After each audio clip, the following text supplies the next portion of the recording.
ሰላም እንዴት ናችሁ? እንግዲህ የምትከታተሉኝ ሰዎች ከሆናችሁ ምን እያደረኩ እንደሆነ ታውቃላችሁ። አዲስ ለመጀመሪያ ጊዜ ደግሞ ቪዲዮዬን ካያችሁት እያደረኩ ያለሁት ነገር አንድ ህገ ክራሲ የሚል መጽሐፍ ጽፌያለሁ እና መጽሐፉ እንግዲህ ትንሽ እንደ ፍልስፍናዊም ነገር አለው። በዋናነት ማለት ፍልስፍና ስላችሁ ጀነራል ጠቅላላው ፍልስፍና ሳይሆን ከማህበራዊ ኢኮኖሚ አንጻር ወይም ከፖለቲካል ኢኮኖሚ አንጻር ለኢትዮጵያ ለማህበራዊ መረጋጋቷም ሆነ ለአንጻራዊ ኢኮኖሚያዊ እድገቷ ተመራጭ የሆነው የፖለቲካ ርዕዮት እኔ እዚህ ጋር ህገ ክራሲ ብዬ የሰየምኩት እዚህ መጽሐፍ ላይ እንደምታዩት ወይንም ደግሞ በመደበኛ ስሙ በእኔ ስያሜ ሳይሆን በመደበኛ በፖለቲካ ሳይንቲስቶች ስሙ የነፃነት ዲሞክራሲ በእንግሊዝኛ ደግሞ ሊበራል ዲሞክራሲ ነው የሚለውን ነገር የሚሞግት መጽሐፍ ነው ማለት ነው። እና እንግዲህ ይህንን መጽሐፍ ማለት ቪዲዮ የምሰራበት ዋናው ዓላማ መጽሐፉን ለማስተዋወቅ እና ደግሞ ከዛም በላይ ደግሞ በመጽሐፍ ውስጥ የተነሱትን ሀሳቦች ለማዛመት ለማስለመድ እና ለኢትዮጵያን ለማስተዋወቅ ነው ማለት ነው። እና ይህንን እያደረግኩ እንግዲህ በርከት ያሉ ቪዲዮዎች ሰርቻለሁ እስካሁን እና በሰራኋቸው በእነዚህ ቪዲዮዎች እንግዲህ በዋናነት መጀመሪያ አካባቢ ማለት የሰሯቸው ማለት አሁን እንግዲህ ወደ 70 ምናምን አካባቢ ቪዲዮዎች አልፌያለሁ እና በእነዚህ ቪዲዮዎች ግሬተር ፓርት ኦፍ ኢት ወይንም የሚበዛውን የመጀመሪያውን ያደረግኩት ምንድነው ከፖለቲካዊ ፍልስፍና እሳቤ አንጻር ወይንም የአመክኗዊ የሀሳብ እና ከፖለቲካ ፍልስፍና አንጻር ለምን ይሄ ህገ ክራሲን ያልኩት ወይንም ደግሞ የነፃነት ዲሞክራሲ ለኢትዮጵያ የማህበራዊ መረጋጋትንም ከማረጋገጥ አንጻር የኢኮኖሚ ልማትንም ከማረጋገጥ አንጻር ለምን እንደሚመረጥ ያብራራሁበት ነው ማለት ነው። አሁን ደግሞ በሁለተኛ አዲስ ሲሪየስ ጀምሬ ኢትኖሚክስ የሚል አዲስ ማለት የሚል ሲሪየስ ጀምሬ የዚህ ኢትኖሚክሱ ደግሞ ዓላማ ከፖለቲካዊ ፍልስፍና አንጻር ብቻ ሳይሆን ከኢኮኖሚያዊ ልማት አንጻር ለምን ህገ ክራሲ ወይንም የነፃነት ዲሞክራሲ ለኢትዮጵያ ተመራጭ እንደሆነ ለማስረዳት ከኢኮኖሚ እሳቤ አንጻር ለምን ለኢትዮጵያ ተመራጭ እንደሆነ በማስረዳት ላይ እንግዲህ አሁን ሶፋር አይ ቲንክ 17 ቪዲዮዎች ሰርቻለሁ ማለት ነው በዚህ ጉዳይ ላይ። እና እንግዲህ ከኢኮኖሚ አንጻር ግን ሀሳቡን ለማስረዳት ከኢኮኖሚ ሳይንስ አንጻር ሀሳቡን ለማስረዳት ግን በሀገራችን መነሳትና ማለት በሀገራችን አንድ የተለመደ ነገር አለ። የተለመደ ማለት በኢኮኖሚ አስተሳሰብ ምክንያቱም የእኛ ሀገር እንግዲህ የዘመናዊ ፖለቲካን ስንንቀላቀለው ይገርማቸዋል። እንዴት አሁን ምንድን ነው የሚባለው ሀሳቡ እንዴት እንደሚወስደኝ ፕሪዲክት ማድረግ ቸግሮኝ ነው እንጂ ኃይለሥላሴ አሁን እንትን ቢሆንም ዘውዳዊ ቢሆንም የዘውዳዊ ስርዓት መንግስት ቢሆንም በእኔ እይታ በእኔ እሳቤ የኃይለሥላሴ ፖለቲካ ራሱ የግራ ዘመን ፖለቲካ ውላጅ ይመስለኛል። አሳያችኋለሁ ማለት መቼና እንዴት እንደማሳያችሁ ላይ ነው።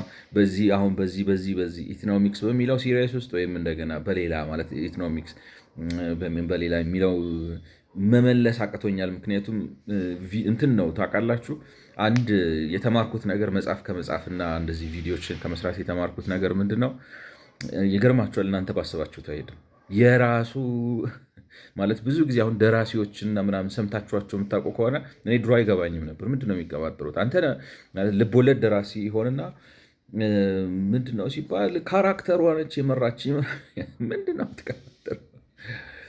ትርጉም አይሰጠኝም ነው። ግን ይገርማቸዋል እንትን ነው ማለት እውቀት የራሱ አንዳንዴ እንትን ያለው ይመስላል ላይፍ ያለውና ራሱ የሚመራችሁ ይመስላል ማለት እንትን ሀሳባዊ ነገር እንደፈለጋችሁ አታረጉት። በራሱ ነው የራሱ አካሄድ አለው እና ምክንያቱም መግጠም አለበት ነው፣ ፍሰቱን መጠበቅ አለበት፣ ትርጉም መስጠት አለበት፣ አውዱን መጠበቅ አለበት። እነዛ ነገሮች ለማሳካት ስትሉ ከዚህ በፊት ያሰባችሁትን ነገር የግድ ትታችሁ በሌላ መንገድ ለመሄድ ትገደዳላችሁ። ማለት ኢምፕሮቫይዝ እንድታደርጉ ግድ ይላችኋልና ፕሪዲክት ለማድረግ ቢያስቸግረኝም እኔ ይመስለኛል አሁን ኃይለሥላሴ ማለት እኛ አሁን የሚመስለን ደርግ ማለት ይሄ ወጣቱ ተማሪው ምናምን ብቻ ይመስለናል። እኔ ግን እንትን አትጠይቁም። ለምሳሌ ምን ልበላችሁ፣ በዓለም ላይ ሁለት የተለያዩ ጠንካራ ርዕዮቶች፣ ቀዝቃዛው ጦርነት እንግዲህ የሚባለው ምንድን ነው ነው ላይክ ነው። ቀዝቃዛው ጦርነት የሚባለው በዌስተርኑ ዓለምና በዋናነት እንግዲህ ኢስተርን ኦሪየንት እና ኦክሲደንት የሚባሉት ናቸው አይደለም። ይሄ ምዕራብና ምስራቁ የተላተሙበት ነው ማለት በአይዲዮሎጂ ማለት ነው። በዛ ወገን የነፃነቱ አስተሳሰብ፣ የዲሞክራሲ አስተሳሰብ፣ የነፃ ገበያው አስተሳሰብ በአሜሪካ፣ በእንግሊዝ፣ በነ ፈረንሳይ እንግዲህ ጀርመንም በኋላ ከሁለተኛው ዓለም ጦርነት በኋላ በአሜሪካ ኩርኮማ ገብተዋል፣ እዛ ውስጥ ገብቷቸዋል እና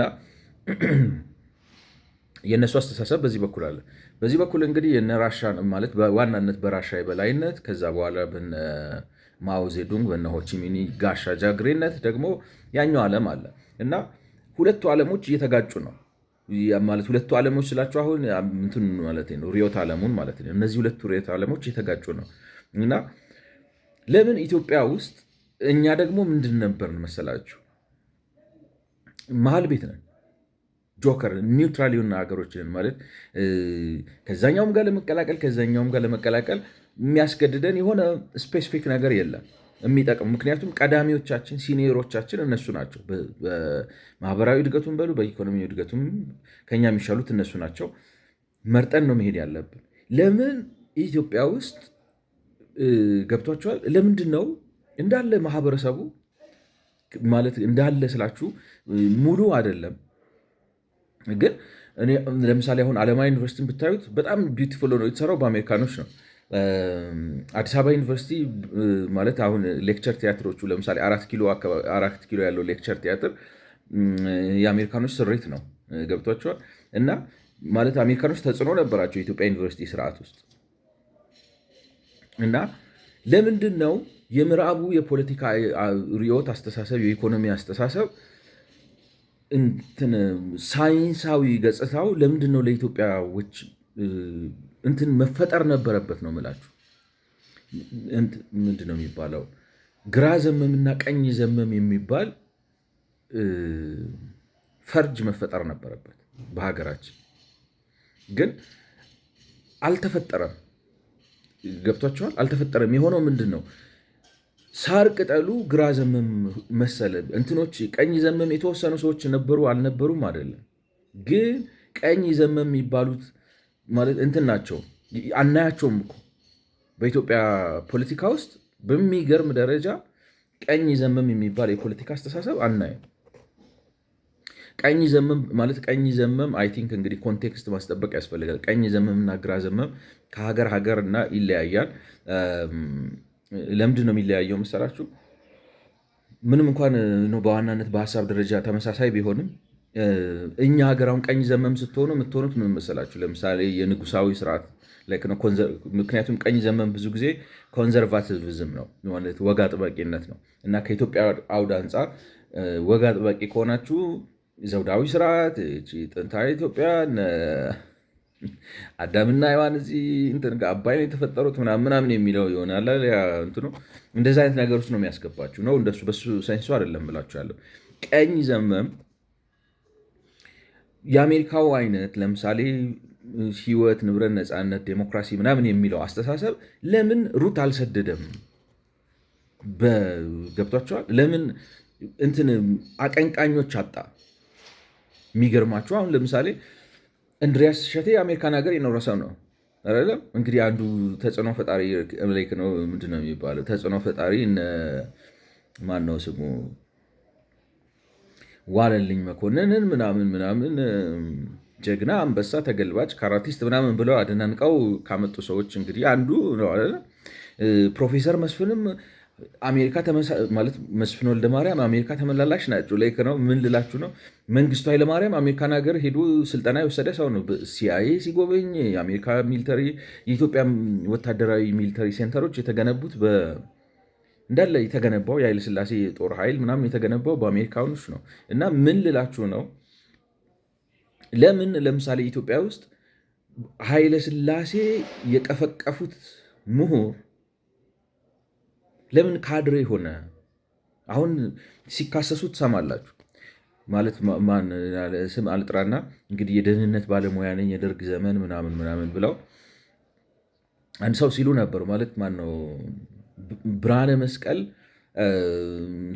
አልጄሪያ ነው ማለት በአልጄሪያ የኢንቴሊጀንስ ኦርጋናይዜሽኖች ተመልምሎ ምናምን ትሰማቸዋላችሁ። እነሱም ራሳቸው ማለት አውሮፕላን ጠልፈው ምናምን ብለው የሄዱት ቅጥረኞች ናቸው። ወይንም የደርግ ሰዎችን በአብዛኛው ከሰማችኋቸው ምንድን ነው የሚሏቸው? ቅጥረኞች ናቸው፣ የውጭ እንደዚህ ናቸው ምናምን ብለው ኢህአፓ አሸባሪ ነው ምናምን ይሏቸዋል። የኔ ነጥብ ደግሞ ምንድን ነው? እራሱ ደርግ ራሱ ተላላኪ አይደለም ወይ? ከአስተሳሰብ አንጻር የሞስኮ ተላላኪ አይደለህም፣ የኬጂቢ ተላላኪ አይደለህም። እና ምን ልላችሁ ለምንድን ነው ማለት እንትኑ ይሄ ምንድነው ፓዩ እንግዲህ አማርኛ ቃል ስላጣውለት ነው። አምባሻው ነው አሁን እንትን ይሄ ክቡ ውስጡ ብዙ ጊዜ አሁን ለምሳሌ ግራፍ ሲሰራ ስታቲስቲክስ ምናምን 50% እንደዚህ 30% እንደዚህ 70% እንደዚህ ብለው የሚወጡ ነገሮች አሉ አለ። ያ አምባሻው ለምንድን ነው የሆነ የቀኝ የዴሞክራሲያዊ የነፃ ገበያ የምናምን መንግስት አስተሳሰብ ውስጡ ያልኖረው ለምንድን ነው? የኔ ይሄ ግምት ነው፣ ልሳሳት እችላለሁ። ራሳቸው ኃይለ ሥላሴና መንግስታቸው ስሪቱ እኛ ሲመስለን ዘውዳዊ ምናምን ይመስለናል እንጂ ውስጡ ሴጣናዊ ነገር አለበት ነው። ሴጣናዊ በሁለቱም ማለት ነው፣ በኮታንኮቱም አለ ኮታንኮቱም ከገባችሁ ማለት ነው። በትምህርት ጥቅስ ውስጥም ሆኖ ከትምህርት ጥቅስ ውስጥም ወጥቶ ሴጣናዊ ነገር ያለበት ይመስላልና ወደዛ ያልሄድ ነው። ኃይለ ሥላሴ ራሳቸው የዛ ስሪት ውጤት ስለሆኑ ነው የሚል እምነት አለኝ።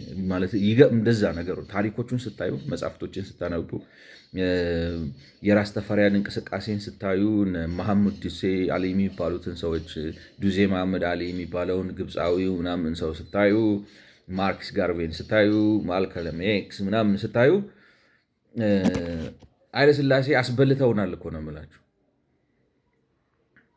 ሀገር ሸጠዋል፣ ከድተዋል ማለት እንግዲህ ባለማወቅም ሊሆን ይችላል። ኤኒዌይስ እና እንግዲህ ወደፊት እግዚአብሔር ከፈቀደ ነገሩ እንዴት እንደሚወስደኝ አላቅም፣ ግን ነገሩ ሲወስደኝ ነው አነሳዋለሁ እና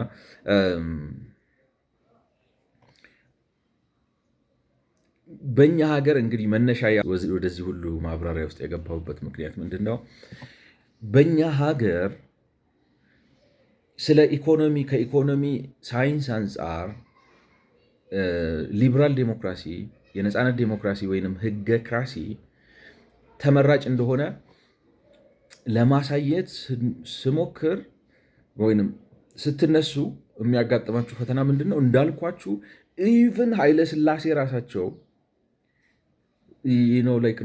እንትን ቢመስሉ ይሄ ሞናርኪካል ምናምን ቢመስሉም በጣም በጣም ብዙ ሰው ከሚያውቀው ማለት በእኔ ግምት ነው የማይረባ የግራ ዘመም ውላጅ ናቸው ራሳቸው ፖለቲካቸው ገብቷቸዋል። እና እሳቸውን ገብቷቸዋል። እሳቸው ደርግን ወለዱ፣ ደርግ ኢህአዲግን ወለደ፣ ኢህአዲግ ብልጽግናን ወለደ። ስለዚህ የባብ ልጅ እፉኝት ነው ነገር እና መጥታችሁ አሁን ኢትዮጵያ ውስጥ ስለ ኢኮኖሚ ከኢኮኖሚ ሳይንስ እሳቤ አንጻር የህገክራሲ ወይም ኢኮኖሚ እንግዲህ ስንል ሳይንሱ አለ። በሳይንሱ መሰረት የሚመጣ በአንጻራዊነት ፍትሐዊ የሆነ በአንጻራዊነት ደግሞ ከሌሎች ሀገሮች ጋር በፍጥነት የሚያስተካክል ልማትና እድገት ኢኮኖሚያዊ እድገት ብላችሁ ስትመጡ የሚያጋጥማችሁ ፈተና ምንድን ነው? ከኃይለ ሥላሴ ጀምሮ በሚመስል መልኩ በደርጉም በኢህአዲጉም አሁን በዚህኛው የሀገራችን የማህበረ ኢኮኖሚ ተቋማት የተዋቀሩበት አግባብና የተፈጠረው የማህበረ ኢኮኖሚ ኮልቸር ወይም በአማርኛ ካልቸር ባህል እንትን ነው የማርክሲስት ሌኒኒስትን ፖለቲካ ማለት ማርክሲዝም ሌኒኒዝም ወይም የሶሻሊዝም የኢኮኖሚ አስተሳሰብ ሳይንሳዊ እንደሆነና አማራጭ የኢኮኖሚ ሳይንስ እንደሆነ በሚረዳ ግንዛቤ ነው። ነፃ ገበያ ኢትዮጵያን የሚያስበዘብዝ ለአሜሪካ ለምናምን ካፒታል የሚያጋልጥ ሉዓላዊነትን የሚያስቀማ ሉዓላዊነት ግን አይደለም። እውነታው ምን እንደሆነ ታውቃላችሁ? አንድ ሰገጤ ቀጥቃጭ ቆርቆሮ አምራች አለ። እሱ በዓለም አቀፍ ገበያ ተወዳድሮ ቆርቆሮ እንዳይባረር ነው እና ነፃ ገበያ እንዳይበለጥ ነው እንትን ነው።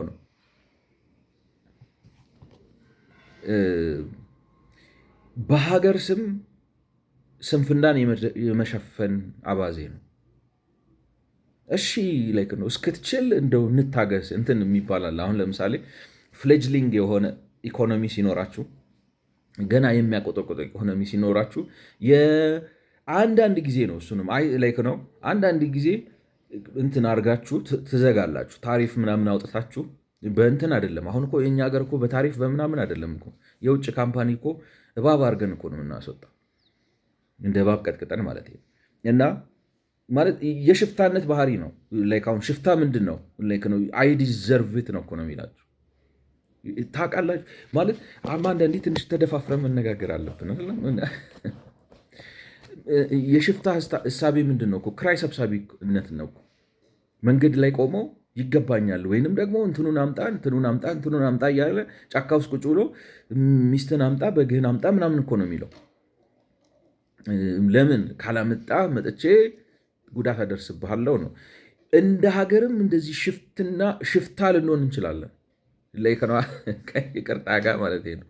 ማለት አንዳንድ ጊዜ ግን ምን ይሆናል አሁን የኛ እኔ ሽፍታነት ደረጃ ላይ ደርሷል የሚል እምነት አለኝ። እሱን ታው ግን አንዳንድ ጊዜ ገና የሚያቆጠቁጥ ኢንዱስትሪ ሲኖራችሁና ለማበረታታት ስትፈልጉ ከውጭ ውድድር መጥቶ አሁን ለምሳሌ አሁን ኢትዮጵያ ውስጥ ብዙ የቆዳ ምርት አለን እና ማለት የቆዳ ምርት አለ። ስለዚህ ይህን ቆዳውን እሴት ሳንጨምር ዝም ብለን ከምንልከው ጥሩ በዓለም ላይ ተወዳዳሪ የሆነ የጫማ ፋብሪካ እና የቆዳ ምርት ምናምን መፍጠር እንፈልጋለን ብለን ብንል እና ማለት ነው ፕሮሚሲንግ ምናምን አነሳስ ቢኖረው ለ5 ዓመት ምናምን ነው በታሪፍ በምናምን አድርገን ይሄ ኢንዱስትሪ ተጠናክሮ በዓለም አቀፍ ደረጃ ተወዳዳሪ እስኪሆን ትንሽ ገበያውን ነው እንትን ከለላ ልትሰጡት ትችላላችሁ። ታሪፍ ተጠቅማችሁ ታክስ ምናምን ተጠቅማችሁ ከውጭ ወረራ ለመከላከል ማለት ከውጭ ካፒታል ለመከላከል። ግን እሱም ጊዜያዊ ነው። ልክ ነው ሲያቆጠቁጥና አቅም ሲያወጣ ከዛ ገበያውን ተከፍቱትና ታወዳድሩታላችሁ። ምክንያቱም እንደዛ ሆናችሁ ይሄ የወርልድ ቲኦ ምናምን አባል ሆናችሁ ላይክ ነው የዓለም አቀፍ የንግድ ማዕከል ምናምን ናችሁ ወደ በለጠ ነገር ውስጥ መግባት ስለማትችሉ ማለት ነው። እኛ ግን እንደዛ እናደርግም እና ኤኒዌይ የኔ ሀሳብ ምንድን ነው ይዛችሁ ስትመጡ ይሄንን የኢኮኖሚክ ሳይንሱን ሀሳብ ይዛችሁ መታችሁ እንዲህ ስትሉ በሀገራችን ማርክሲዝምን ከለላ ያደረገ የኢኮኖሚ ሽፍታነት ስላለ መጀመሪያ ማርክሲዝም የኢኮኖሚ የፖለቲካ ማለት አማራጭ የኢኮኖሚ አስተሳሰብ እንዳልሆነ ማሳየት አለብን ነው እንግዲህ አንዱ የተነሳውበት አማራጭ እንዳልሆነ ለማሳየት ግን ስለዚህ አማራጭ እንዳልሆነ ለማሳየት ምንድነው ያደረኩት? ማርክሲዝምን መተቸት ነው የጀመርኩት እና ማርክሲዝምን ስተች ማለት እንግዲህ ማርክሲዝም ምንድነው የሚላችሁ ካፒታሊስቶች ወይንም እነዚህ ባለሀብቶች እሴት ሳይጨምሩ ዘራፊ ናቸው። ለዛ ነው ነው ይጠላቸዋል። ሰራተኛውን ሪል የሚሰራው የሚደክመው የሚያመርተው ሌላ ነው። ትርፉን የሚወስዱትና ከአቅም በላይ የሚበለጽጉት ግን እነሱ ናቸው። እና ብልጽግናው የሚመጣበት ህጋዊ መንገድ የለውም። ብቸኛው መንገድ የሰራተኛውን ጉልበት በመበዝበዝ ነው የሚላቸው። እና ያንንም ለማስረዳት ሌበር ቲዮሪ ኦፍ ቫሊዩ እና ሰርፕለስ ቫሊዩ ቲዮሪ የሚባል ሁለት ቲዮሪዎች ያመጣል። እነዚህ ሁለት ቲዮሪዎች ልክ እንዳልሆነ አሳየሁ ማለት ነው በእነዚህ በቀደሙት ቪዲዮዎች። እና ከዛ እሱን ካሳየሁ በኋላ ግን ማርክስ በዛም አያበቃ ምን ያደርጋል? ታሪካዊ ክስተቶችን ያነሳ ከታሪክ አንጻር በጣም ይተቻል ማለት ነው የካፒታሊስቱን ስርዓት።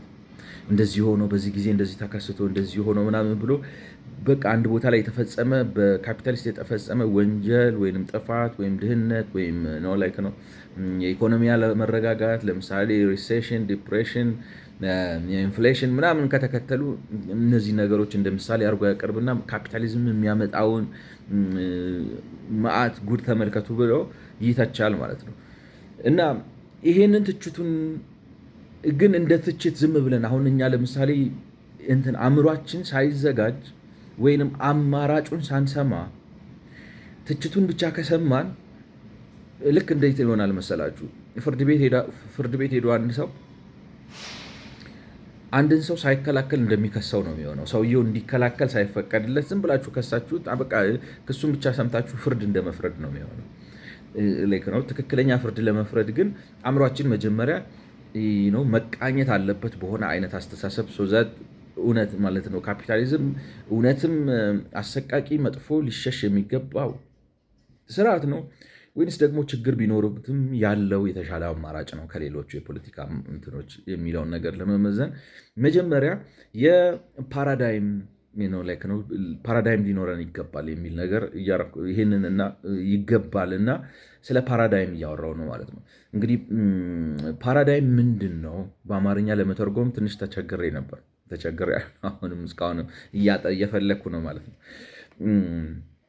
እና ግን ፓራዳይም እንግዲህ ቃሉ ራሱ በእንግሊዝኛ ማለት ሌክሲከኑ እና አክቹዋሊ ኮኖቴሽኑ የተለያዩ ሆነው ምክንያቱም ቃሉ በጊዜ ሂደት የተለየ ትርጉም ይዘዋል ማለት ነው። እና በዚህ መሰረት አቋም ነው ብዬ ነው የተረጎምኩት። አቋም ሲባል ደግሞ ምንድነው? በአንድ ጉዳይ ላይ ለምሳሌ አሁን የምንነጋገረው ስለ ማህበረ ኢኮኖሚ ልማት ስለሆነ በማህበረ ኢኮኖሚ ልማት ጉዳይ ላይ ወሳኝ የሚባሉ ጥያቄዎች እና ለነዛ ጥያቄዎች ዝርዝር ያለ የሆነ ጥንቅቅ ያለ መልስ ሳይሆን በግርድፉ ነው አቋማችሁን የሚያሳይ ነገር መልስ ማለት ነው። እና ይሄ የነዚህ የጥያቄና መልሶ ነው።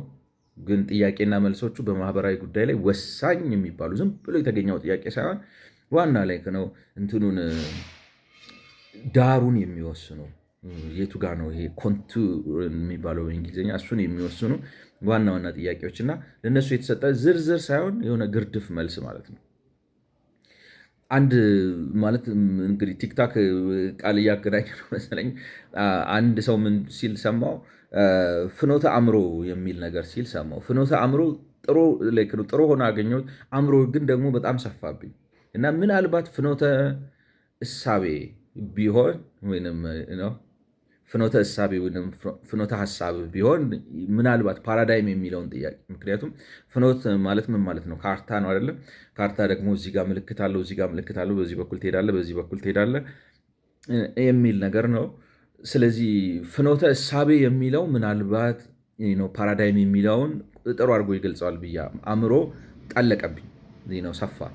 አእምሮ በጣም ዲፕ ነው አይደለም? እና ፍኖተ እሳቤ ምናልባት ጥሩ ይሆናል የሚል አለኝ። ስለዚህ ዝም ብለን ለዚህ ዲስከሽን ፍኖተ እሳቤ ያስፈልገናል ወይም ፓራዳይም ዲፋይን አድርገን ማስቀመጥ አለብን። መጀመሪያ የማርክስን አስተያየት ማለት ካፒታሊዝምን ከታሪክ አንጻር የሚተችበትን አግባብ የማርክስን ካፒታሊዝምን የሚተችበትን አግባብ አይተን ይበጃል ወይስ አይበጅም ብለን አቋም መያዝ እንድንችል ምርጫ እንድንመርጥና እንድንወስን መጀመሪያ የራሳችን ፍኖተ እሳቤ ያስፈልገናል። የሚጠቅመንን ለይተን መምረጥ እንድንችል ልክ ነው ወይስ ልክ አይደለም፣ ለምንስ ደግሞ ልክ አይደለም ብለን ራሳችንን ማለት ጥሩ ፖዚሽን ላይ መምረጥ የሚችሉ ሰዎች እንድንሆን ፓራዳይም ወይንም ፍኖተ እሳቤ ያስፈልገናል በሚል ተነሳሁና እንግዲህ ፍኖተ እሳቤ በዚህ በፍኖተ እሳቤ ወይንም በፓራዳይም ውስጥ ከማህበረ ኢኮኖሚ አንጻር 7 ዋና ጥያቄዎች ማለት ነው ልክ ነው በጠቅላላው ከማህበረ ኢኮኖሚ አንጻር አእምሯችንን ማለት የሚያዘጋጁን 7 ጥያቄዎችና ግርድፍ መልሶች መቃኘት ጀመርኩ ማለት ነው። ስለዚህ ባለፈው በ18 እና በ17ኛው ቪዲዮ እና በ18ኛው ቪዲዮ ያደረኩት ምንድነው እንግዲህ የመጀመሪያው ጥያቄ ምንድነው እንትን ነው ሪያል ፖለቲክ ወይንም ተግባራዊ ፖለቲካ ማለት ምን ማለት ነው እና እሱን ለማብራራት ሞከርኩ። ከዛ በኋላ ለምን ስለ ተግባራዊ ፖለቲካ ማወቅና መረዳት አስፈለገ እሱን አብራራው። ሶስተኛው ጥያቄ ምንድን ነው? እንደ ሀገር እንደ ማህበረሰብ ከፍኖተ እሳቤ አንጻር ወይም ከፓራዳይም አንጻር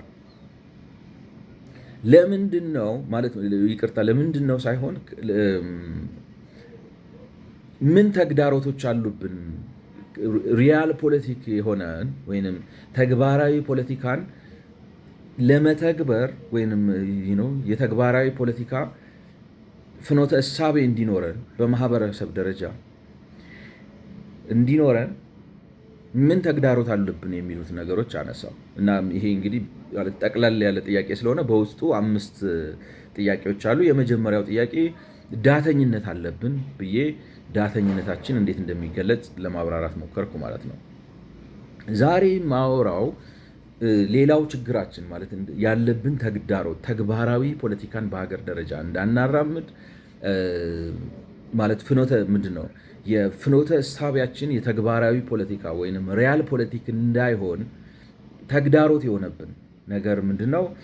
ሌላው ማለት ሁለተኛው ሃይማኖታዊ ድርቅና የሚል ነገር ነው ማለት ነው። ሃይማኖታዊ ድርቅና ወይንም በእንግሊዝኛ ስሙ ዶግማ ማለት ነው። ላይክ ነው ሪሊጂየስ ዶግማስ አሉብን እና ይሄ ሪሊጂየስ ዶግማ እንግዲህ በተለይ ማለት በዋናነት አሁን ምንድነው ማለት በሀገር ደረጃ ነው የምላችሁ። አሁን ላይክ ነው በዋናነት ኢትዮጵያ ውስጥ እንግዲህ ጠቅለል አድርገን እናስቀምጠው ካልን ሌሎች የተለያዩ ሃይማኖቶች ቢኖርም በዋናነት እስልምናና ክርስትና ናቸው ማለት ነው። ክርስትና በጣም ዶሚናንት ነው ማለት የህብረተሰቡን ስነ ልቦናዊ ውቅር የወሰነው ተወደደም ተጠላም የክርስትናው አስተሳሰብ ነው በአብዛኛው ነው ኢሜጀር አሁን እንግዲህ በዓለም አቀፍ ካለው ከሙስሊም እንቅስቃሴ ጋር ተነስቶ ሙስሊሞች አሰርት ለማድረግ የሚፈልጉትና ይምታታባቸዋል። አሁን ለምሳሌ ኢትዮጵያ ውስጥ ሃይማኖት መንግስት በቃ ለዘላለም አይሆንም። ገብቷቸዋል። እስልምናም ክርስትና ማለት ነው። እና ትንሽ ታያላችሁ አሁን የሚያቆጠቁጥ ነገር ነቢያችንን አትናገሩ እንደዚህ ምናምን በሃይማኖት ነፃነት ስም ተተቸን ምናምን ነው። ያ የሙስሊም ካልቸር ነው። ኢትዮጵያ ውስጥ ካለ ሃይማኖት ነው የምትኖረው ማለት ነው። ደግሞ ስታዩትም ሃይማኖቶች በመሰረታዊነት ክርስትናና እስልምና ምንድን ነው ኢየሱስ አምላክ ነው አይደለም ብሎ አለም ይጣሉት ነው። ራሳቸው ፋውንዴሽናቸው ራሱ መጋጨት ነው። ገብቷቸዋል የሃይማኖቶች። ስለዚህ በሙስሊሞቹ በኩል በተወሰነ ደረጃ እንትን ታያላቸው። አሁን የዓለም አቀፉ ውራጅ የመጣ እንትናችን ነቢያችን አትናገሩ እንትኑናትንኩ ምናምን ይህ ነው ነው ይዊሽ ኢትዮጵያ ውስጥ እንደዚህ አይነት ነገር አይሆንም። ስለዚህ እሱ ትንሽ አለ በተወሰነ ደረጃ ማለት ነው ድርቅናው። ግን እኔ አሁን ነው ከምናወራው ከትልቁ እንደ ሀገር ከሚጠበቅብን እና መድረስ ካለብን ነገር አንጻር ትልቅ ተጽዕኖ እያሳደረብን ያለው በእኔ እምነት ለረጅም ዘመን በሀገራችን የቆየውና ተጽዕኖ ያሳደረብን የክርስትና አስተሳሰብ ይመስለኛልና ሃይማኖታዊ ድርቅና የምለው እኔ እንግዲህ ምን አይነት ነው መሰላችሁ? በእርግጥ ሃይማኖታዊ ድርቅና ወይም ሪሊጂየስ ዶግማ በጣም ብዙ አይነት መልክ አለው። እኔ ግን አሁን ከማህበራዊ ኢኮኖሚ አንጻር ነው። ከማህበራዊ ኢኮኖሚ አንጻር ምንድን ነው በተወሰነ ደረጃ ባለፈው በ18ኛው ቪዲዮ ላይ የተወሰነ ነገር ጀምሬ ነበር፣ ግን ጊዜው ስላልፈቀደልኝ አቋርጬዋለሁ ማለት ነው እና ዝም ብዬ ከሱ ተነስቼ ልቀጥል ማለት ነው የዛሬውን እና ሃይማኖታዊ ድርቅና ምንድን ነው በሀገራችን ነው የገነነው ክርስትና እንግዲህ ማለት አሁን ሄዳችሁ ስታጠኑ ኢትዮጵያ ታሪክ እነዚህ 9 ቅዱሳት የሚባሉ አሉ አይደለም ናይን ሴንስ ከባይዛንቲየም ምናምን ተባረው ሲመጡ እዚህ መጥተው መጽሐፍ ቅዱስን ወደ ግዕዝ የተረጎሙ አባ ጴንጤሊዮን፣ አባ ገብረ መንፈስ ቅዱስ ምናምን የሚባሉ ናይን ሴንስ አሉና እነዚህ ሰዎች ኢትዮጵያን ትራንስፎርም አድርገዋል። በጣም ነው ገብቷቸዋል። ግን ይሄ ሰፕረስድ የሆነ ክርስትናን ነው ከተለያየ የሮማን ኢምፓየር ተሰደው የመጡ ሰዎች ናቸው ማለት እነዚህ 9 ቅዱሳት የሚባሉት ከባይዛንቲየም እንደዚህ ተባረው ማለት ተሰደው በሃይማኖታዊ እሳቢያቸው ታውቃላችሁ። ኢትዮጵያ እንግዲህ የኢትዮጵያን ስትራቴጂክ ኢምፖርታንስም አንደርስታንድ ማድረግ አለባችሁ። ኢትዮጵያ ምን አይነት ሀገር መሰለቻችሁ?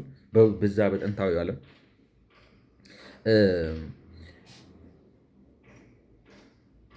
ማለት እንትን ነው። ከሮም መንግስት ተጽዕኖ ስር ውጭ መሆን ለሌላው ዓለም ከባድ ነው። ኢራቅ ውስጥ ኑሩ፣ ገብቷችኋል?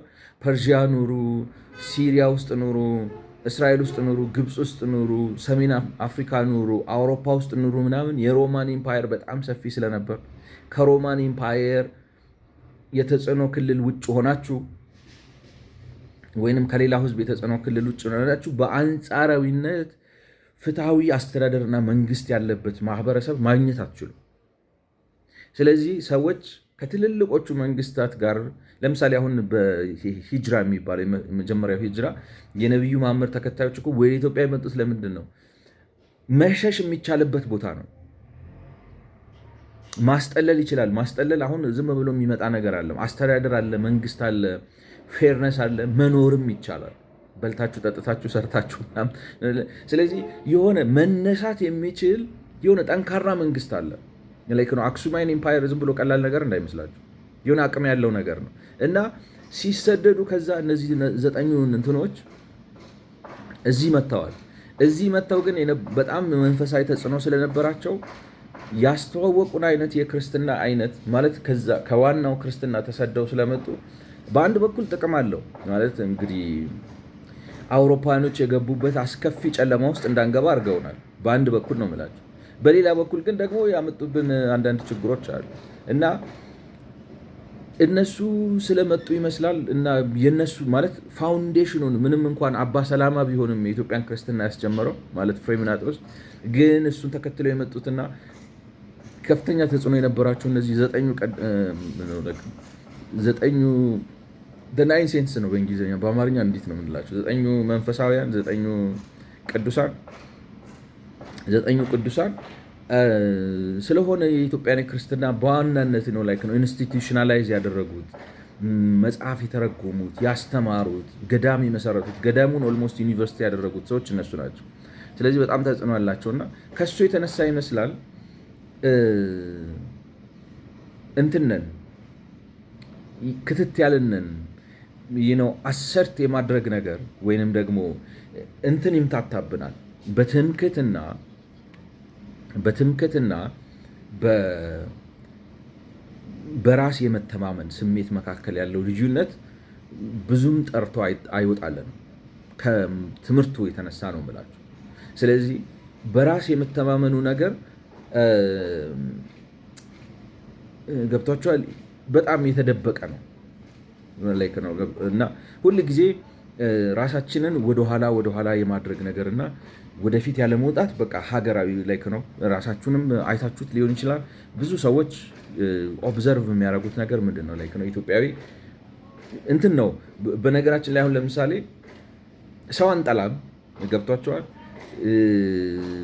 እንትን ምንድነው ራዲካሊዝም የለብንም፣ ቴሮሪዝም የለብንም፣ ሰው ላይ አንደርስም፣ እንደዚህ አናደርግም። ግን ወደ ደጅ አንወጣም፣ እንከተታለን። አሁን እንደዚህ ስላችሁ እንግዲህ ትንሽ ስነ ልቦናዊ ነገር ነው እያወራሁ ያለሁት እና በምሳሌ ለማስረገጥ ትንሽ ያስቸግራል ማለት ነው። አብስትራክት የሆነ ኮንሰፕት ስለሆነ ማለት ነው። እና ይሄ ክፍተት አለብን እና ይሄ ክፍተት በእኔ እምነት የሃይማኖታዊ ድርቅና ውጤት ነው የሚል እምነት አለኝ። ይሄ ክፍተት ማለት ተወዳዳሪ አይደለንም ማለት አግሬሲቭ መሆን ማለት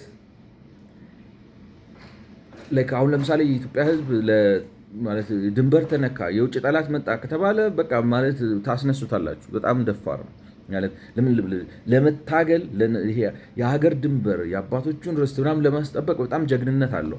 ግን ደግሞ በዓለም አቀፍ ደረጃ ከሌሎች የዓለም ህዝቦች ጋር በኢኮኖሚ፣ በፖለቲካው፣ በኳሱ ማለት እኔ አሁን ለምሳሌ በቀደም እየሰማሁ ነበር የኢትዮጵያ ልክ ነው ስለ ፉትቦል እየተወራ አይሆንም ኢትዮጵያውያን ይችላሉ ልክ ነው ራሳችንን እንድናጣጥል አይደለም። ፑሽ አያረጉም ማለት አይገፉም እና ከኢትዮጵያ ለዓለም አቀፍ እንትን የሚበቃ ተወዳዳሪ ለማውጣት ትንሽ ይቸግራል። የስነ ልቦና ችግር አለ ይሏቸዋል እና በተለያየ መልኩ ታዩታላችሁ። ላይክ ነው ይታያል። ሰዎች ይላሉ እንግዲህ የአንድ ሰው የስነ ልቦና ጦርነት ነው ምናምን አይመስለኝም። ምክንያቱም የስነ ልቦና ጦርነት ቢሆን ኖሮ እኔ አሁን ለምሳሌ ይገርመኛ እውነት ለመናገር አሁን ተጫዋች አሁን ለምሳሌ ብራዚሎችን ያቸው ከኳስ ማለት እኛ ሀገር ለኳስ ያለንን ፍቅር ተመልከቱትና በፊት የሚባለው ምንድን ነው? ስለማይበሉ ነው ተጫዋቾቻችን ማለት ነው። ስለማይከፈላቸው ነው። ትሬኒንጉ ደካማ ስለሆነ ነው። ምንድን ነው የሚባለው? አንዳንዶቹ ልክ ነው። ከልጅነታችን ጀምረን ጥሩ በልተን ስላላደግን አጥንታችን ስላልሰፋ ይሁን ዘነዘና ሀገር ያላቸው ሰዎች ይቅርታ ለማሾፍ ሳይሆን በጣም አጥንታቸው ሰፊ የሆነ እግር ያላቸው የእኛን እግር ተመልከቱት። በቃ እኮ ስንጥር ነው የሚያክለው ምናምን እንደዛ ብላችሁ አሁን ስታዩቸው ብራዚሎችን አሁን ሮናልዲኒዮ በጣም ጎበዝ ተጫዋች ነው። ሜሲን ይሁት ሰች ታይኒ ጋይ ገብቷቸዋል። ግን ታምር ነው የሚሰራው በፉትቦል ማለት እኔ ላይክ ነው። ብዙ ሰው ክርስቲያኖ ሮናልዶ ምናምን ይላል። ክርስቲያኖ ሮናልዶ በትጋት እና በዲስፕሊን ነው እንጂ በታለንት ደረጃ ካያችሁ ማለት ሰውነቱ ሳይወስነው ታዩታላችሁ። ሮናልዶ ማነው ሮናልዶ አልኩኝ፣ የድሮ ጎበዝ ተጫዋች ማነው? 10 ቁጥር የአርጀንቲናው ማራዶና ሚዩት በጣም አጭር እኮ ነው እና ፊዚካል አይደለም ይመስለናል እንጂ ምክንያት እናቀርባለን። አጥንታችን ቀጭን ስለሆነ ነው፣ ስለማንበላ ነው፣ እንጀራ እየበላን ነው፣ በዚህ ገብቶ እንትን ስለሆነ ነው። ማናመጣው ጉድ እኮ ደግሞ እንደዚህ የሚባለው ደግሞ የሚገርማችሁ እንትኑ አይደለም ነው። አንዳንዴ እኔ አሁን በራሴ በህይወቴ ከተማርኩትና ከገረመኝ ነገር መንደር ውስጥ የምትሰሙት ተራ ወሬ ወይ ታክሲ ውስጥ ምናምን ሰምታችሁ ዝም ብሎ ይሄ ምናምን ብሎ ትልልቅ ቦታ ትሰሙታላችሁ። ለካ ማለት ብዙ ጊዜ የመሀይም ንግግር ከታች ወደ ላይ አይደለም የሚሄደው፣ ለካ ከላይ ወደ ታች ነው የሚወርደው። ምለው ነገር እንደው ትርጉም ከሰጣችሁ ማለት ነው። ብዙ ጊዜ ድንቁርን ልክ ነው ይሄ መሀይማዊ አስተሳሰብ ለካ ምንጩ እኔ በቃ እውነቴን ነው የምላችሁ በጣም ከተገረምኩበትና ህይወቴን ከለወጠው ኢትዮጵያ ውስጥ ስኖር ህይወቴን በጣም ከለወጠው ነገር አንዱ ምንድን ነው? እንትናማ እንደዚህ አይልም እንትናማ እንደዚህ አይልም እያልኩኝ እንደው ዝም በምሳሌ ነው የምላችሁ። ከውጭ ከጥበቃው ጀምራችሁ ከዛ በኋላ 10 አለቃው 50 አለቃው 60 አለቃው ጀነራሉ ምናምኑ ጋር ስደርሱ ለካ እንትኑ ችግሩ ያለው እዚህ አይደለም ነው። እንግዲህ በኢህአዴጎች ቋንቋ አሳም የበሰበሰው ወደ አናቱ ነው። ለካ እላይ ራሱ የመሀይማን ስብስብ ነው። እና እንትኑ ነው እንደዚህ አይነቱ ነገር እየገባ ማለት ያን ሳይና ምን ልበላችሁ ብቻ አንዳንድ ነገሮች ፐርሰናል ላለመሆን ብዬ ነው። ይሄ ነው በቃ እንትና እንደዚህ አይሆንም እያልኩኝ በጊዜ ሂደት የመጨረሻው ዲሲሽን ሜከር የሚባለው ሰው ጋር ገብቼ ሳየው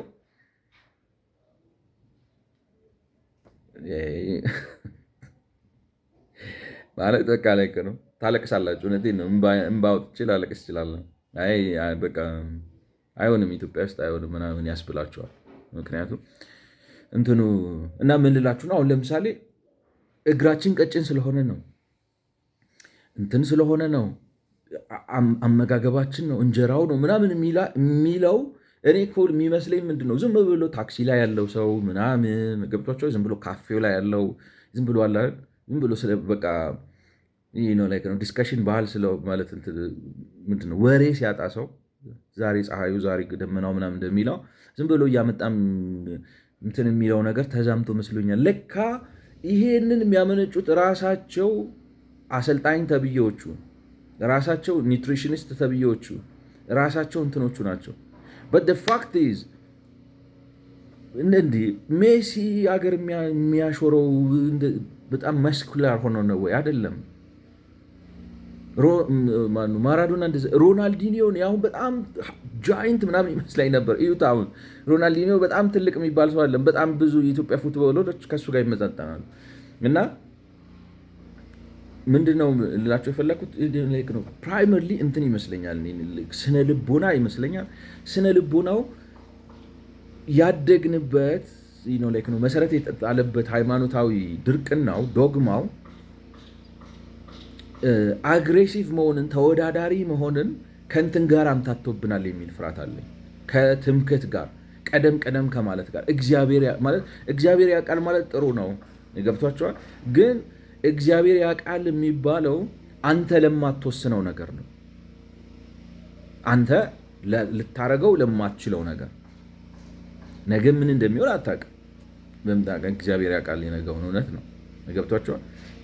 ተዘጋጅተህ ሄደህ ሊያምህ ይችላል። እግዚአብሔር ያውቃል እሱ፣ ገብቷቸዋል። which means always unforeseen circumstances ይኖራሉ።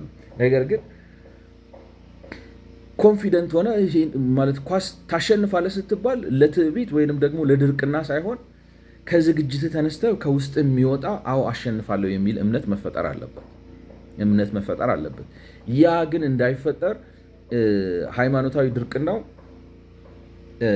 እንትንን ላይክ ነው እንዳንተማመን አድርጎ እንትን ብሎብናል። እና እንዲያውም ያነሳሁት አንዱ ሀሳብ ምን ነበረ? አሁን እዚህ ደግሞ ኢትዮጵያ ውስጥ ይሄ እንግዲህ ማፈር የምላችሁ እንትን ሆነ ላይ ቲሚዲቲው ማለት ነው። ቲሚድ የመሆን ነገር አለን እና እሱን ለማሸነፍ ተብሎ አሁን የመጣብን ጉድ ደግሞ ምንድነው? ይሄ ማኒፌስት አድርግ፣ ኮንፌስ አድርግ፣ ውጣ፣ በራስህ ተማመን፣ እችላለሁ በል፣ እንደዚህ አይነት ነገሮች ናቸው። እነሱ ደግሞ ምንድነው ያደረጉት? መሰረቱን አስትተው ምንድነው ጋሪውን ከፈረሱ አስቀድመው አመጡት። ማለት ሰውየው ሳይሰራ ሰውየው ሳይለፋ ማለት መተማመን ኮንፊደንስ የሚመጣው ከጥረት ከስራ ከማወቅ ከልምድ ነው እንጂ ማኒፌስት አርግ ይላቸዋል። ማኒፌስት አርጉ ማለት እንግዲህ ምን ማለት ነው? ላይክ ነው ምን እንደምትፈልግ ቪዥን አስቀምጥ፣ ራዕይ አስቀምጥና ላምበርጊኒ ነው የምፈልገው፣ ቪላ ቤት ነው የምፈልገው፣ እንትን እፈልጋለሁ ብለህ እንደዚህ በል። ቃላት ተናገር። በሬዲዮ ሁሉ ማለት እንግዲህ ኦፊሻል በሆኑ ሬዲዮዎች ሩዝ በጠርሙስ አስቀምጠህ ስትረግመው ይጠቁራል፣ ሩዝ የኔ ቆንጆ ስትለው ይፋፋል ምናምን የሚል በቃ በጣም የሚገርም የእብደት ዘመን ውስጥ አስገቡ። ማለት እንትን ነው እንግዲህ ሀሳቡ እኔ ሲመስለኝ አሁን ፓራዳይም ሽፍት ማድረግ አለብን፣ አሰርቲቭ መሆን አለብን። በጣም ነው ላይክ ነው እናፍራለን፣ እንሸሻለን፣ ራሳችንን ወደፊት አምጥተን ተሳታፊ አይደለንም ግን የሚል ነገር አለ እና እንደዚህ ምንድን ነው የሚባለው? በዚህ መልኩም ድርቅና ጥሩ አይደለም። ድርቅና አሁን እንግዲህ ብዙ አይነት መልክ አለው አይደለም? ማለት የማትችለውን እችላለሁ ብለህ ድርቅ ማለት ውሸታምነት ነው እንጂ አስመሳይነት፣ ውሸታምነት፣ ከሃጅነት ሌላ አንድ ራሱን የቻለ አንድ ላይክ ነው በሽታ ነው፣ ድርቅና ነው። አሁን እነዚህ ካራቲስት ነቢያቶቹ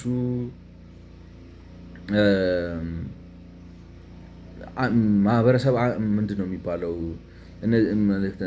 ሞቲቬሽናል ስፒከሮች አነቃቂዎቹ እንትን ነው ውሸት ነው ማለት ፕሮፌሽናል ውሸታም ሁን። ይሉንታ የሚባል ነገር አይኑር፣ ህሊና የሚባል ነገር። እንደዛ ስትሆን እንደ ሀገር ትጠላለህ። ሽፍት ዴሊት ነው የምትደረገው ማለት ሽፍት ዴሊት እንትን ኮምፒውተር ላይ አንድ ነገር ስታጠፉ ዴሊት ስታደረጉት ሪሳይክል ቢን ውስጥም ሳይገባ እንዳለ ሙልጭ ብሎ እንዲጠፋ ከፈለጋችሁ ሽፍት ዴሊት ማለት ኮምቦ ተጠቀሙና ሽፍት ዴሊት ታደርጋላችሁ። እና እንደዛ አድርጎ ነው ላይክ ነው ያስጠላሃል። ላይክ ነው እሱም ሌላ ጽንፍ ነው የውሸት። የማትችለውን ነገር ችላለሁ፣ የማታውቀውን ነገር አውቃለሁ፣ ምን ችግር አለው ማለት ቀዶ ጥገናም ችላለሁ፣ በቃ ምንም ጀነራልነትም ችላለሁ በል፣ ሀገር መምራትም ችላለሁ በል ማለት በልክ ነው። ምንድነው የሚባለው? በድርቅና በዛ መልኩ አለ ድርቅና። ይሄ እኔ የምለው ድርቅና ግን እሱን ድርቅና አይደለም። እሱኛው ድርቅና እንግዲህ አሁን ዘመን አመጣሽ ነው ይመስለኛል። አሁን እየተነፈሰ ነው ላይክ ነው በጣም ተቀለደበት አይደለ? ምክንያቱም የማይሆን ተስፋ ስለሆነ የሚሰብኩት ችላለሁ በል፣ ቪዥን ካስታርግ በል፣ ይታየኛል በል። ደግሞ አንድ የሆነ ሴክሬት የሚሉት መጽሐፍ አለ። አንድ የሆነች ያበደች ሴትዮ የጻፈችው ከዛ በክርስትና በጴንጤዎች ውስጥ ፌዝ ሙቭመንት የሚባለው አለ፣ ፕሮስፔሪቲ ጋስፖል አለ። እነዚህ ነገሮች ተደማምረው የድርቅና ይሄ የምንድን ነው የሌባ አይነ ደረቅ መልሰህ ልብ አድርቅ የሆነ ደግሞ አዲስ ሙቭመንት አለ። እሱን አይደለም እላችሁ፣ እሱ ሌላ ችግር ነው ነው ግን እንትን አይደለም ነው ማለት ማህበራዊ መሰረት የለውም። አዲስ ገና ሊገባ የሚፈልግ ከውጭ የሚመጣ የማስመሰል የከሃዲነት የደራቃነት እፍረተ ቢስነት ከውጭ ሊገባ የሚፈልግ አለ እና እኔ ስጋት ነው ብዬ ነው ፓራዳይም እሱን መታገል አለብን ምናምን የሚል ስጋት የለኝም። ቢኮዝ ገና ከውጭ ሊመጣ ነው ራሱ ለመግባት ነው የሚፈልገው። ማንም አያስገባው የለም ጠርበን የምናስወጣው የሚል እምነት አለኝ። ነው እንትን አላለም ሴትል አላረግም ማለት የምትኑ ቀልዱ ራሱ የሰው ተቀልዶበታል ራሱ ነው ተመልሷል የሚል እምነት አለኝ። ግን መሰረት ያለዋል ማህበራዊ መሰረት ያለዋል እና ይሄ ማህበራዊ መሰረት ያለው ምንድነው? ሀብት ሰርቶ ሀብታም መሆን፣ የተጽዕኖ ሰው መሆን መቻል ለትዕቢት ያጋልጣል፣ እግዚአብሔርን ያስክዳል የሚል ሃይማኖታዊ መልክ ያለው ትምህርት አለ። ለምሳሌ አንድ ማለት እንግዲህ ደጋግሜ ጠቅሼዋለሁ ከዚህ በፊት ግን ከመጽሐፍ ቅዱስ ጋር የተያያዘ ስለሆነ መጽሐፍ ቅዱስ እንድጠቅስ ፍቀዱልኝና አንደኛ ጢሞቴዎስ ምዕራፍ 6 ከቁጥር 6 እስከ 12 ላይ ሐዋርያው ጳውሎስ ስለ ገንዘብ ፍቅር አስከፊነት ሲናገር የሚናገረው ነገር አለ እና እሱን ላንብብላችሁ። ምን ይላል? ኑሮዬ ይበቃኛል ለሚለው ግን እግዚአብሔርን መምሰል እጅግ ማትረፊያ ነው። አሁን እቺ ኑሮዬ ይበቃኛል የምትለውን ነገር ተመልከቱልኝ።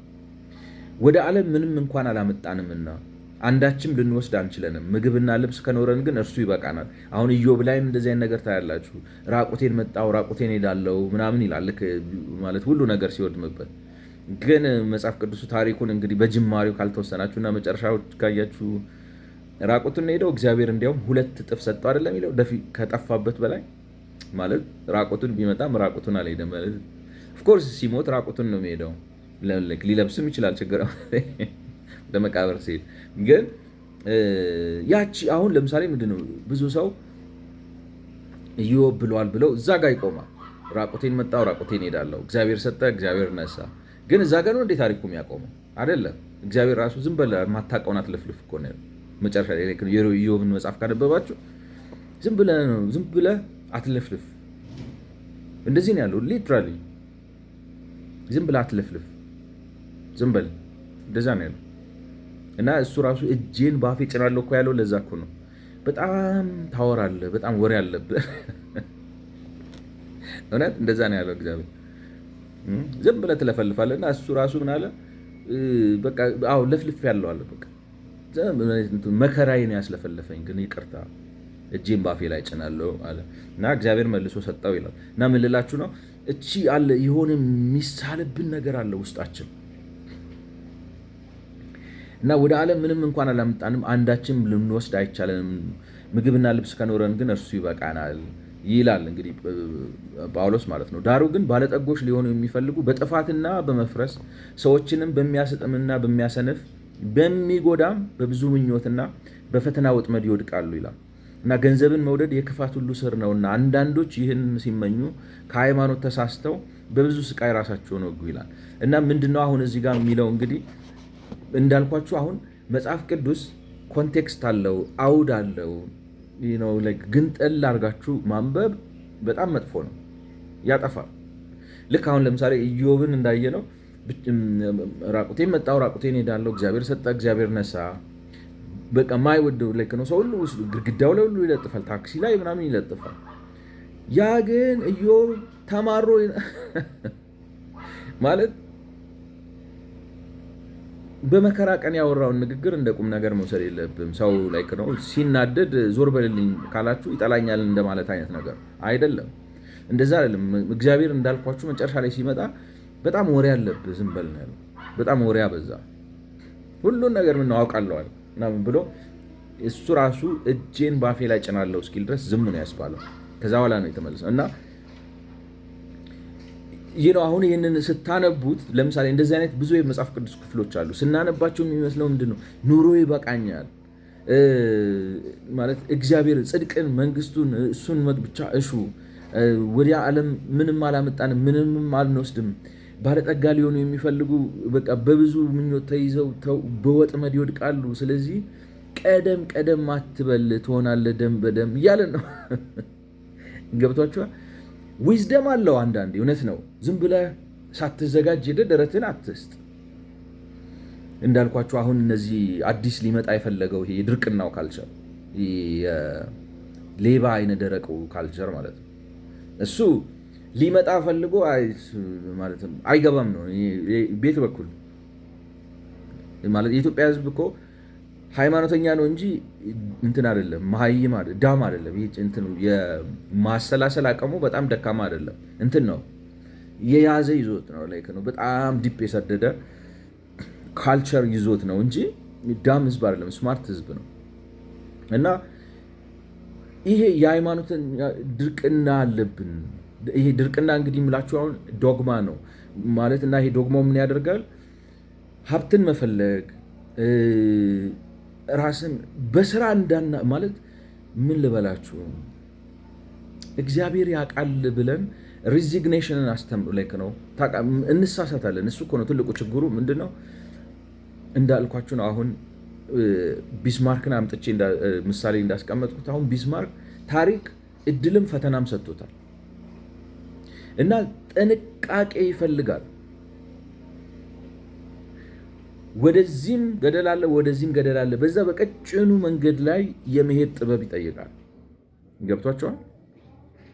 እና አንዳንድ ጊዜ ይሄ ነገር ውስጥ የገባን ይመስለናል። አሁን የገንዘብ ፍቅር መጥፎ ነው፣ ግን የገንዘብ ፍቅር መጥፎ ነው ሲባል ምን ማለት ነው? ራሱ እኔ እንደኔ መረዳት መጽሐፍ ቅዱስ የገንዘብ ፍቅር መጥፎ ነው ሲል ወይንም የገንዘብ ፍቅር ገንዘብን መውደድ የክፋት ሁሉ ስር ነውና አንዳንዶች ይህን ሲመኙ ከሃይማኖት ተሳስተው በብዙ ስቃይ ራሳቸውን ወግተዋል ሲል ይሄን ማለቱ ለምሳሌ ለገንዘብ ብለህ ስትገድል፣ ስትሰርቅ፣ ሐሜት ስታስፋፋ፣ ሰውና ሰው ስታጣላ፣ በሰዎች መካከል ጣልቃት፣ በአጠቃላይ ጥቅም ለማግኘት ነገሮችን ለማግኘት ብለህ ሃይማኖትን የሚያስክድህ ወይንም እግዚአብሔር ፊት የሚያሳጣህን ነገር ስታደርግ ማለቱ ነው እንጂ በራሱ ገንዘብ በራሱ መጥፎ ነገር ሆኖ አይደለም።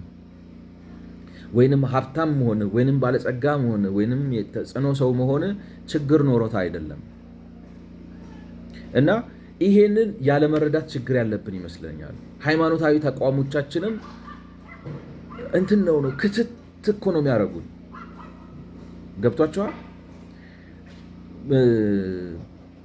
እንግዲህ ድሮ በጴንጤ ቸርች አንድ የተለመደ አባባል አለ ማለት ሴቶች እስከ ታች የሚደርስ ቀሚስ ለብሰው ሊመጡ ይችላሉ፣ ግን በሱ በልብ ጥራት ነው እንጂ በመሸፈን አይደለም። ጀለቢያ አርገ አይንን እንደዚህ አርገ ኒንጃ መስለ ውስጥ ጩቤ ሊሆን ይችላል። ገብቷቸዋል? እንትን አይደለም ነው ትህትና ንጽህና የልብ ነው እንጂ የላይ አይደለም። መንፈሳዊነት የውስጥ ነው እንጂ ለምሳሌ አሁን መገረዝ አያድንም የሚባለው ለምንድን ነው? መገረዝ የላይ እንትኑ ነው፣ የስጋ ሸለፈት ነው የምትቆርጠው። የልብን መገረዝ ነው እንጂ የሚያድነው የውስጥ ነገር ነው። ትህትና ትምክተኛ ለመሆን የልብ ነገር ነው እንጂ የውጫዊ ነገር አይደለም። ስለዚህ አንዲት ልጅ ማለት ነው ላይክ ነው በጣም ዘንጣ ምናምን ውስጧ ንጹህ ትክክለኛ ከእግዚአብሔር ጋር በጣም እግዚአብሔር ሞገስ የሚሰጣት ላይክ ነው አንቺ ተባረክሽ የሚላት ልትሆን ትችላለች። በእንትኑ አይደለም ነው ኤክስተርናል ነገሩ አይደለም ላይክ ነው። እኛ ግን እንትን ነው ላይክ ነው እናምታታዋለን ብዬ እፈራለሁ። ብቻ ባጭሩ ገብቷቸዋል። እናምታታዋለን ብዬ እፈራለሁ እና ላይክ ነው we have to be so disciplined። ባጭሩ ሀሳቢ ምንድን ነው? ከሰዓቴ ጋር ለመምጣት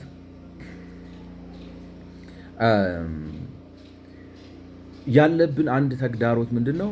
ሃይማኖታዊ ድርቅና ውስጣችን ያለውን የጥረት ሰው እንዳንሆን አድርጎናል። የውጤት ሰው የስራ ሰው እንዳንሆን አድርጎናል። ለምን? ተወዳዳሪነትን፣ ባለጸጋነትን፣ ውስጣዊ ማለት ይሄ ተፈጥሮ የተሰጠንን ነገር አውጥቶ መጠቀምን እሱ ላይ እንዳናተኩር አድርጎናል። ማለት በማይነገር ቃላት ነው የምላችሁ፣ ሊገለጽ በማይችል ቃላት ማለት አንዳንድ ነገር ተሳስቼ ካልኩ ይቅርታ አድርጉልኝ፣ ግን ላይክ ነው ምንም ስትሪንግ የለውም። ሀሳቤ ምንድን ነው? እንደዚህ አይነት ተጽዕኖ አለብን። ውስጣችን ያለውን ነገር ይገርማችኋል፣ በስራ ማመን አለብን እኮ ገብቷችኋል? ለምንድን ነው ማለት ሯጭነት የእግዚአብሔር ስጦታ መሆኑን፣ አናጺነት የእግዚአብሔር ስጦታ መሆኑን፣ መካኒክነት እግዚአብሔርን ማገልገልም እንደሆነ ልንረዳ ይገባል የሚል እምነት አለ።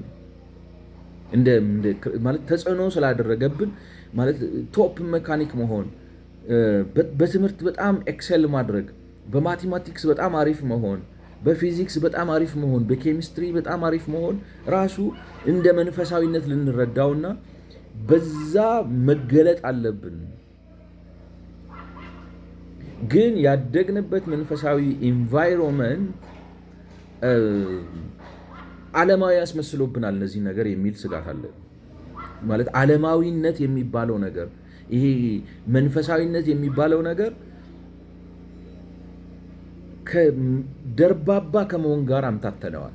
መለሳለስ አይደለም፣ ዝግ ቀስ ብሎ ምናምን በመናገር አይደለም። ቀስ ብለ እየተናገርክ ውስጥ እኮ ብዙ ቁጣ ሊኖር ይችላል። ማለት ስክን ብለህ ምናምን ደክመህ ግን ነብሰ ገዳይ ሊሆን ይችላል ውስጥ። መጽሐፍ ቅዱስ ይገርማቸዋል፣ እንደዚህ ነው የሚያስተምረው መጽሐፍ ቅዱስ በትክክል ካነበባችሁት።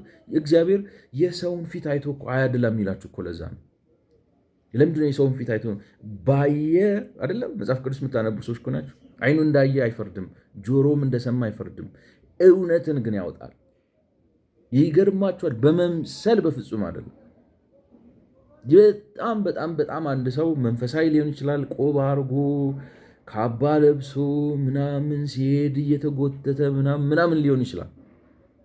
ሲናገር ቀስ ብሎ አስቦ ተለሳልሶ፣ እግዚአብሔር ግን አንተ የእፉኝት ልጅ ሊለው ይችላል። ምክንያቱም እግዚአብሔር ሰው እንደሚያያይም ነው የሚለው መጽሐፍ ቅዱስ። ልብን ነው የሚያየው እግዚአብሔር። ልብህ ወዴት ነው? እና ምን ልላችሁ ነው? ስለ ወጣን አይደለም እዚህ ዓለም ላይ ማለት አያሳዝንም? አሁን እንደው እንበልና አንድ ሰው ማለት አንድ ሰው በጣም ያማረ ቤተ መንግስት ውስጥ እየኖረ አንድ ሰው ግን ለጽድቅ ብሎ ጉድጓድ ውስጥ እየኖረ እግዚአብሔር ሲመጣ ነው የምላችሁ እዛ ጉድጓድ ውስጥ የሚኖረውን ሰውዬ አንተ አስመሳይ ቢለው እና እዚህ ውስጥ የሚኖረውን ሰው ግን አንተ ትሁት ቢለው ሊለው ይችላል ነው የምላችሁ። ይሄ እንትን አይደለም፣ ዝም ብሎ እንትን አይደለም። ለምን? ውጫዊ ነገር አይደለም፣ ከውስጥ ነው የምንመዘነው። በሀሳባችን ነው የምንመዘነው፣ በልባችን አቅጣጫ ነው፣ በልባችን ዝንባሌ ነው እንጂ ውጫችን በጾም ልንከሳ እንችላለን፣ ልንደክም እንችላለን፣ ድምፃችን ሊሰልል ይችላል። ይህ ነው በጣም የደከምን በሱ መሸወድ የለብንም። ይገርማችኋል፣ ሰው እንደዛ ሆኖ ገንዘብ ወዳጅ ሊሆን ይችላል። ምክንያቱም የልብ ነው ኃጢአት፣ እኔ እንደምረዳው ቢያንስ በመጽሐፍ ቅዱስ ማለት ነው። እና ደግሞ በዓለም ላይ ሰክሰስፉል የሚያደርጋችሁም ማለት ሰዓቱ እንዴት አድርጌ እንደማጣጣ ዝም ብዬ እዚህ ጋር ላቁመውና ቀጥታ ወደሚቀጥለው ቪዲዮ ገብቼ እቀጥላለሁ ማለት ነው።